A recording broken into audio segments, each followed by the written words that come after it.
మనకు గుర్తుపెట్టుకోవాలి.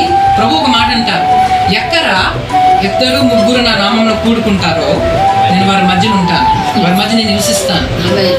సర్వోన్నతుడు మహోన్నతుడని, సర్వోన్నతుడని, సర్వశక్తివంతుడని ఏ దేవుని కోసమైతే మనం వింటున్నామో, ఏ ప్రభువారి కోసమైతే మనం మాట్లాడుకుంటుంటామో, దేవుని వాక్యాలు ఎవరి కోసం రాయబడి ఉన్నాయో, ఆకాశమందున్న ఆసీనుడా నీ తట్టు కనులెత్తుచున్నాను, నేను నీ తట్టు కనులెత్తుచున్నాను.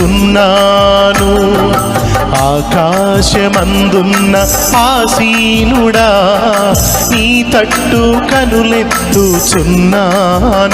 నేను నీ తట్టు కనులెత్తుచున్నాను. కరుణించుమా యేసు కాపాడుమా, నీ తట్టు కనులెత్తుచున్నాను.